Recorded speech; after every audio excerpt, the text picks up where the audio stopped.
What if events went differently, and the Fazbear animatronics didn't stay locked in their dark pizzerias, but were unleashed into a world of speed, chaos, and blue blurs?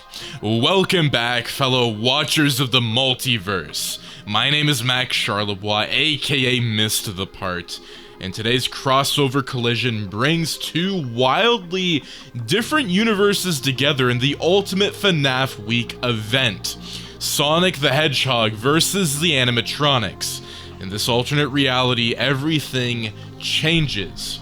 It's absolutely crazy, and I am super excited to bring you this video. Like, seriously, Green Hill Zone meets frickin' the animatronics from Five Nights at Freddy's. It's absolutely crazy, and I want to give a massive community shout out to everybody who's been supporting the YouTube channel, those who have been on the streams, every single watcher who's been fueling up these insane mashups in the comments section. You guys are the reasons this multiverse keeps expanding. And don't forget, our FNAF themed merch is live right now. Snag it while it lasts and use promo code WHATIF for 10% off your order before Freddy shows up at your front door. Want to help create mashups like this one? Join the monthly watcher tier, as you can collaborate with me personally on your own personal weekly theme that we will post on the YouTube channel. We're only halfway through FNAF Week, and the stories ahead are even darker, faster, and stranger. So that being said, pick up some rings, charge up chaos energy, and don't blink when the lights go out. This is What If the Animatronics Were Unleashed, a Sonic x FNAF crossover. It began as a normal evening in Utah, quiet and strange in the way most forgotten American places are. The neon flicker of Freddy Fazbear's pizza buzzed into the dry night, casting warped shadows across the gravel parking lot. The arcade lights blinked inside. The walls echoed with automated laughter and grainy music, but the restaurant had been closed for hours. Only a distant hum remained, like something mechanical was breathing. Inside the pizzeria, behind the show stage and flickering security screens, Freddy, Bonnie, Chica, and Foxy stood still in the shadows. In the quiet, their forms barely moved. Animatronic eyes glinted from the dark like moth glass, wide and empty, but something stirred in them, restless. Behind them, a single red light began blinking on the wall, the backup generator reacting to something deep beneath the earth. And then the ground began to shake. At first, it was subtle, a vibration beneath the floorboards, a soft, resonant thrum, like a heartbeat rising. Chica tilted her head. Freddy stepped forward. Plates rattled on a countertop in the abandoned dining room. Posters peeled. Bonnie's ears twitched, and outside the air changed. The street lamps dimmed like the darkness was breathing in. Then, crack. The parking lot split with a dry, echoing snap. A jagged fissure opened like the earth was yawning wide, glowing with an angry, otherworldly violet light. From within it spilled a gas, black and purple like smoke underwater. And something older, something unnatural. The animatronics stood at the threshold of the door. They didn't speak. They didn't need to. Something deep inside them, something human, recognized the energy pulsing from the pit. It wasn't just seismic, it was spiritual, emotional. The agony buried in their metal frames, the pain of stolen lives and screaming souls. It resonated. Dark Gaia had awakened. The moment it touched them, everything changed. Freddy's suit twitched like something had grabbed hold of the wires beneath. Bonnie fell to his knees, clutching his head. Chica's mouth opened unnaturally wide, leaking static. Foxy roared, a guttural sound not from speakers, but from somewhere inside his hollow ribcage. And then their bodies warped, metal bent, gears twisted like nerves. Their eyes turned bloodshot and wild. Flesh, real, living flesh, grew inside their suits like tumors, pulsing under plates. Their arms stretched, gnarled, and elastic. Their fingers sharpened. Their teeth lengthened. Their voices, already mangled by years of disrepair, became something else entirely. Not children's, not human. Were forms, half machine, half monstrosity. Beasts of rage and sorrow. They didn't scream. They didn't run. They walked slowly into the desert night. Inside the restaurant, in the now empty office, William Afton had watched it all unfold from the security monitor. His fingers trembled, hovering over a dusty panel. His eyes were bloodshot, alone for decades, waiting, planning. And now the world had ripped open.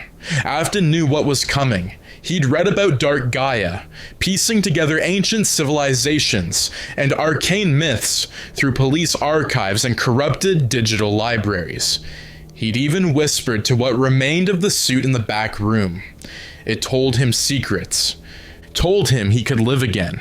When the tremor cracked the hallway outside and dust spilled from the ceiling, he ran to the back room and stared at the dusty Spring Bonnie suit, hanging limply like a corpse. "Not like this," he muttered. "Not without me." He climbed into the suit. It welcomed him. Springs clicked into place.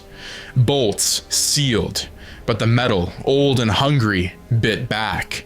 His scream echoed down the corridor as the spring locks fired, tearing through his flesh, locking into muscle, nerves. Blood ran down the frame, and then the floor beneath him collapsed. A fissure opened below the back room, swallowing William Afton whole. His scream cut off mid-breath. The Spring Bonnie suit vanished into the depths, tumbling through heat and light and dark laughter. The pit pulsed. The remnant of his soul mingled with Dark Gaia's curse. William Afton was gone. But something worse was being born. Hundreds of miles away, the earth split again, this time in the sky. Above, Sonic the Hedgehog hurtled toward the Earth's surface like a comet, flung from Eggman's orbital trap in a cascade of fire and shattered satellites. The planet had cracked open like a puzzle. Floating continents, broken oceans, cities cleaved in half. His world undone. He slammed into a mountain ridge and skidded into a dense forest, unconscious and torn, while Chip, like Gaia in disguise, hovered nearby in glowing confusion. They'd begin their journey soon, but this story was no longer just his. Far across the ruined world, past flooded cities and broken skies, the animatronics wandered east, following the call. They tore through woods and across frozen valleys, hunting something they couldn't name. In their twisted forms, they couldn't speak. But they remembered. Freddy remembered the stage. Bonnie remembered the boy with the guitar. Chica remembered birthday cake. Foxy remembered the sea. They remembered being loved. That's what hurt the most. Eventually, they found themselves on a broken coastline, windmill blades creaking on fractured hills. The Windmill Isle. They were being drawn there. To something. Someone. That night, under a violet moon, they met him. Sonic and Chip were confronting a vendor twisted by Dark Gaia's corruption. A man who had only wanted to sell ice cream, now turned into a shadow thing with warped limbs and glowing eyes. Sonic fought it off, but Chip was losing ground. That's when they appeared. 4 shapes emerged from the fog. Massive, looming, trembling with unstable energy. The animatronics. Sonic instinctively stepped in front of Chip. Freddy moved first, raising his mace-like microphone and swinging it through a nearby boulder like it was air. Bonnie snarled. Foxy's hook gleamed. Chica opened her jaw and released a projectile, a chomping cupcake that exploded in black flame. The ice cream vendor creature was destroyed in seconds. Silence. Then, Freddy looked at Sonic and didn't attack. For a long moment, no one moved, and then a golden shimmer drifted down from the sky. Golden Freddy appeared, not walking, not floating, but fading into visibility. A ghost with weight. His voice, when it came, was two voices, Cassidy and Evan, speaking in harmonic echoes. "We're not your enemies," they said. Sonic didn't relax, but he didn't run. "I'm starting to feel like I'm collecting cursed allies," he muttered, "but I'm listening." Golden Freddy explained the soul tethering, a spiritual bond that would allow Sonic to carry the animatronics during the day, keeping their monstrous forms from collapsing under their own agony. They would float behind him like memory chains, aiding him in battle. He would wear Golden Freddy's hat, a symbol of the link. Sonic looked back at the animatronics, grotesque, malformed, clearly in pain. "All right," he said, "let's make this weird." Golden Freddy smiled. A golden thread of light connected them, and the earth, fractured, cursed, full of new monsters, kept turning. In the distance, in the molten depths of the world, something vast and hateful stirred. Tentacles the size of skyscrapers unfurled, and from a cave beneath the Utah desert, a massive hand clawed upward, dragging a kaiju-sized Springtrap into the night. Afton's new form had arrived, but for now, the team was whole, and the fight was just beginning. The days were survivable. During the sunlit hours, the world looked almost normal, at least from a distance. Birds chirped, wind rustled grass. But if you listened too long, you'd hear it. A hum beneath the surface, a breath under the earth. Dark Gaia's influence did not rest. It simply waited for the sun to go down. With Golden Freddy tethered to Sonic, the animatronics floated behind him like spiritual satellites, ghosts bound in a golden thread. During the day, they shimmered like heat on asphalt, semi-transparent but sharp-eyed. Freddy remained calm and protective. Bonnie cracked jokes and broken guitar riffs. Chica stared at food carts too long, then blinked like she remembered she couldn't eat. Foxy sometimes drifted ahead, pretending he was the one leading. It was almost peaceful. Almost. At night, the peace fractured. The first real test came in a decaying jungle temple. Sonic had fought Dark Gaia's spawn before, shadowy beasts of writhing limbs and glowing eyes, but never like this. These were twisted, fused with animatronic elements. They had false jaws, metallic limbs, rabbit ears like grotesque parodies of Bonnie's, and some of them laughed. The Dark Gaia Phoenix came screeching from the sky, wings ablaze with necrotic fire, its feathers fused with jagged endoskeleton wire. It spoke in a child's voice that wasn't a voice, just pain stretched into sound. The battle was long and merciless. Freddy took a direct hit, protecting Chip. Bonnie used his axe guitar to carve through the flaming feathers. Foxy leapt from roof to roof, dragging enemies into craters with his chain hook. Chica fired explosive cupcakes from her mouth, screaming as if the recoil hurt more than helped. Sonic moved like lightning, dodging, ducking, pulling the team together with tether whips from Golden Freddy's connection. It was a ballet of chaos. They won. But it felt like survival, not victory. The next night, Dark Moray, a serpentine nightmare swimming beneath the ruins of an ancient flooded city. Its mouth was lined with spinning saws, once part of a Freddy endo rig. When Sonic dove into the water, the tether weakened. Bonnie offered to go instead, and Golden Freddy allowed it. Bonnie sank like an anchor, grinning. "It's showtime, baby." He nearly didn't come back, but when he emerged, dragging the Moray's broken head behind him, Sonic and the others understood. They were more than haunted machines now. They were warriors, not for revenge, for redemption. But they were being hunted too. Across the skies above, Eggman's fleet circled, monitoring the chaos. His latest plan had been interrupted by the Earth's destruction, but he adapted quickly. Now he was tracking Sonic's progress, curious about the ghost team trailing him, and disturbed by something else. A new presence had entered the war zone. The kaiju-sized Springtrap was on the move. They didn't see him at first, not clearly, just the aftermath. Cities flattened in unnatural patterns, mountains bent backward, rabbits made of writhing Dark Gaia energy left behind in swarms, multiplying fast, whispering in metallic squeals. And then, during a mission to stop the Egg Dragoon, everything came undone. Sonic had fought the Dragoon before. It was fast, powerful, armored. This time he had help. The animatronics, now fully accustomed to tether combat, launched in and out like homing missiles. Freddy slammed into the cockpit with his microphone mace. Foxy rode a missile, hook first. Bonnie crashed through the Dragoon's cannon arm with a full-body tackle.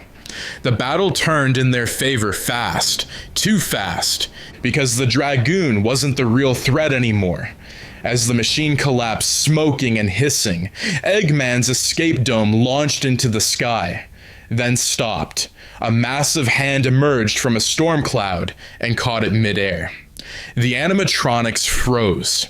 Sonic looked up.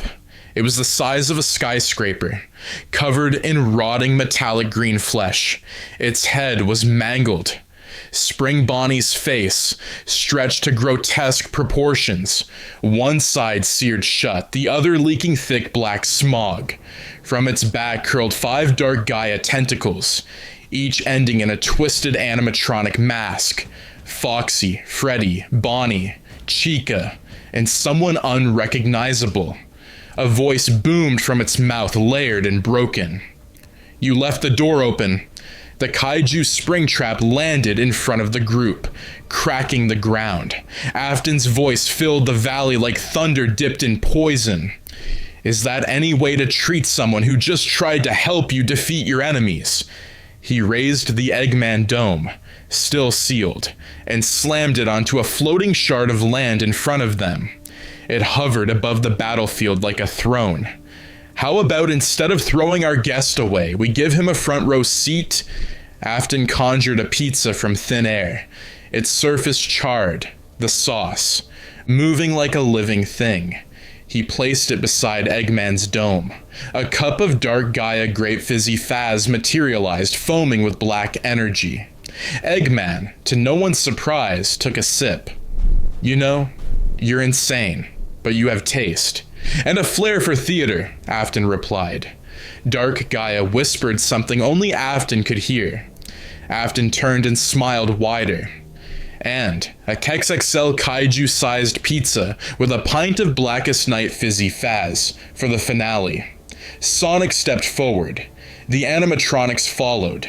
They confronted Afton at the cliff's edge, staring up at their former maker, the monster wearing their past like armor. "Look at you," Afton spat. "The wretched little beasts, I made you. And now I get to kill you again. And your little blue rat too." Golden Freddy hovered beside Sonic. "Your rage is rotten," Cassidy whispered. "You were never a father, just a grave digger with tools." "We're not your puppets anymore," Freddy growled. "Did you kiss your mother with that mouth?" Bonnie added with a wink. "Let's keelhaul this groveling galoot," Foxy snarled, brandishing his hook. Chica didn't speak. She only clenched her fists and shook. "Another tin can for recycling," Sonic said. "And this time, you're not facing one of us. You're facing all of us." Afton grinned. "Fine then, let's play." The battle erupted like a thunderclap. Afton's moveset was apocalyptic. He fired Godzilla-grade plasma beams from his mouth. His tentacles slammed the platforms from above and below. His fists became cannons of rotating spikes. When he kicked, his tentacles lifted him like a marionette.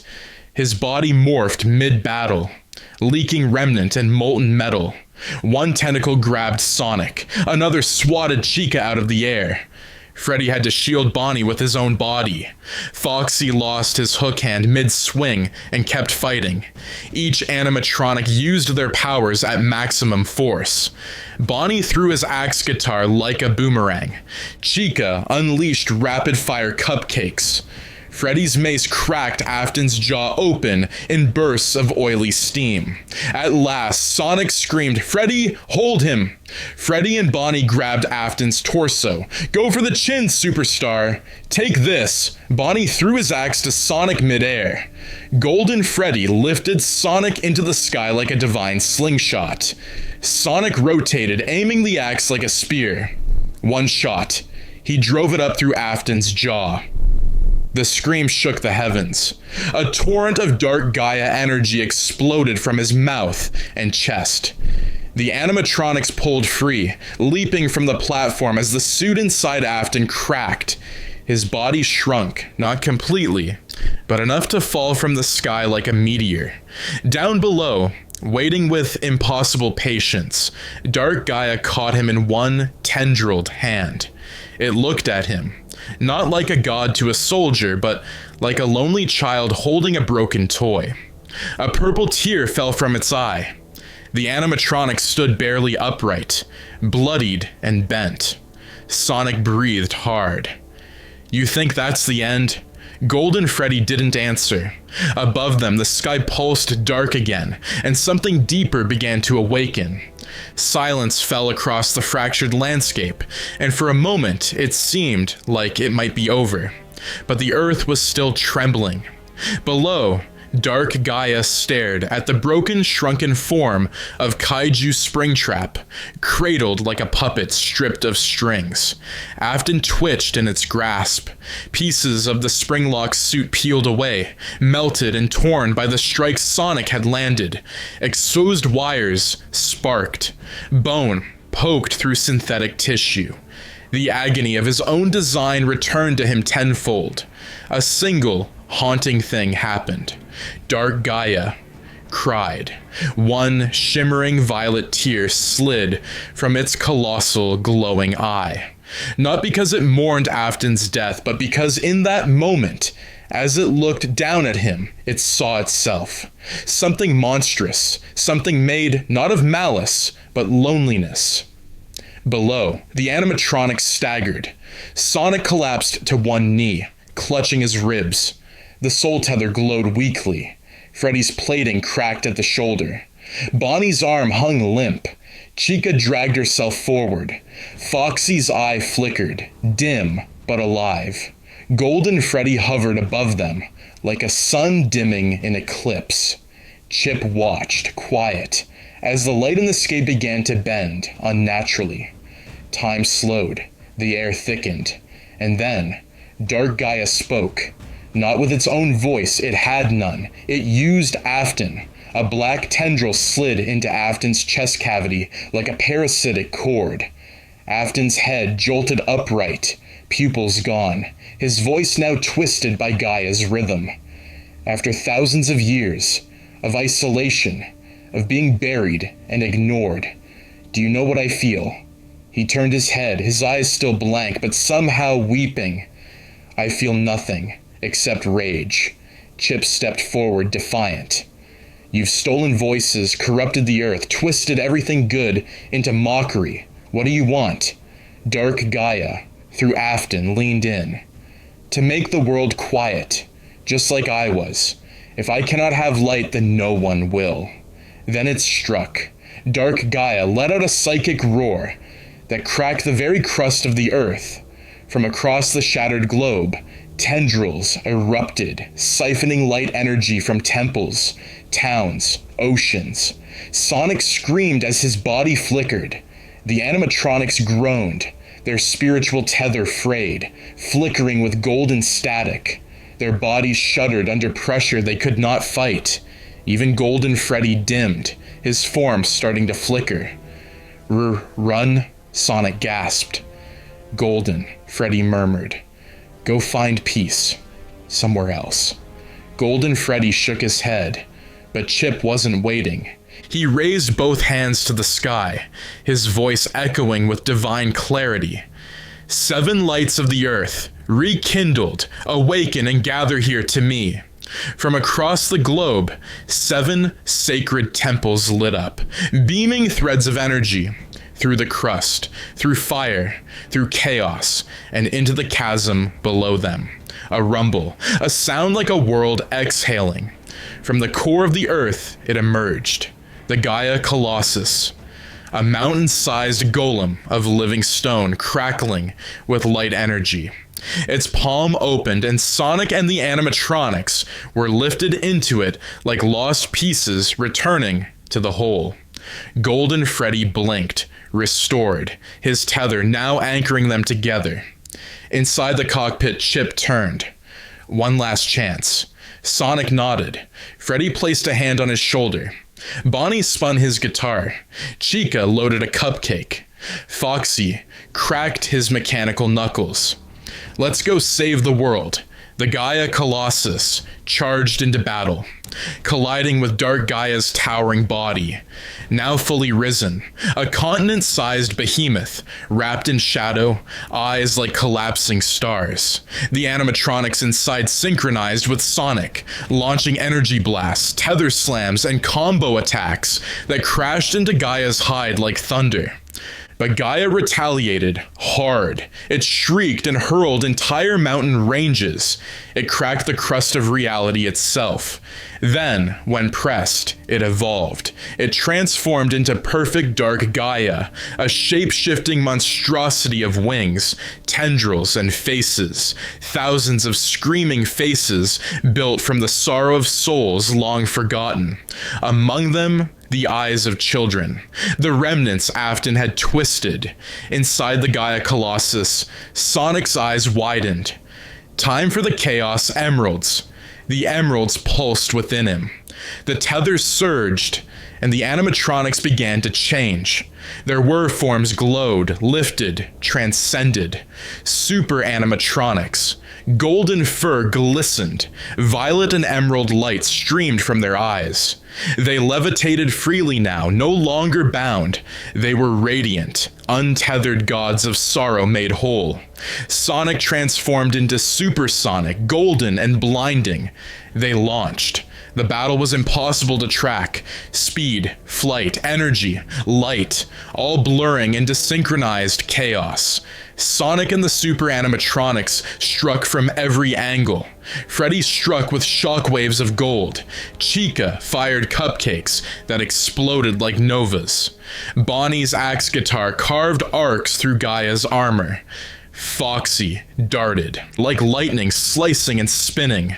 Perfect Dark Gaia collapsed bit by bit, each face peeling away into light. At last, in a final synchronized charge, they spiraled together, all 5.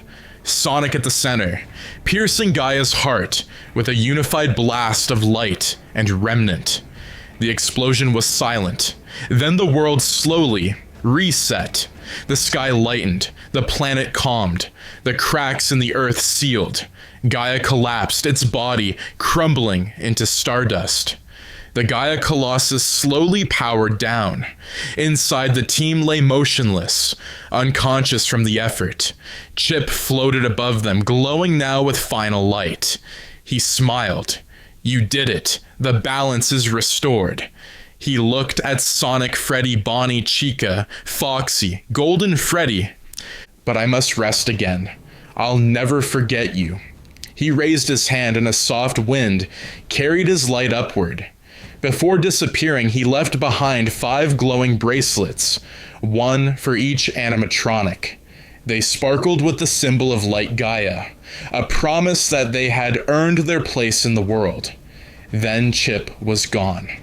They woke in Windmill Isle face first in the same patch of grass where their journey had begun. Freddy blinked first. Bonnie groaned. Chica sat up.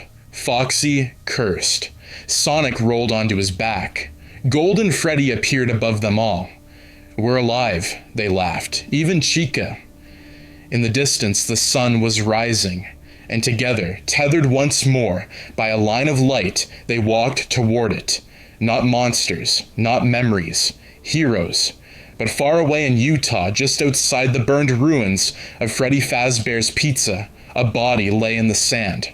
William Afton, charred, broken, still. On his wrist was a bracelet, not of light Gaia, but of dark Gaia, silver, shaped like a mouth with a jewel inside, purple, watching. Next to him was a note, scorched at the edges. For my friend, may all 5 nights be filled with darkness and terror. Dark Gaia. Afton's hand twitched, his fingers curled, and claws grew from the tips. And that is going to be it for What If the Animatronics Were Unleashed. That was a Sonic x FNAF crossover video, and I want to give a massive shout out to everybody who has been supporting the YouTube channel, who have been going on the live streams. We do these live streams where we take idea requests, and we also have Fic Talk Live, and we try and have them every Monday and Friday. And for those who are always in the live streams, I want to give everybody a massive shout out, as without you guys, again, a lot of these ideas just wouldn't be happening. And for those who are Patreon and YouTube members, big, massive shout out to you guys. It really does mean a lot to me, and your support goes a long way to continue this channel.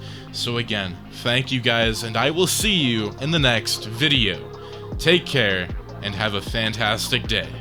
Peace out.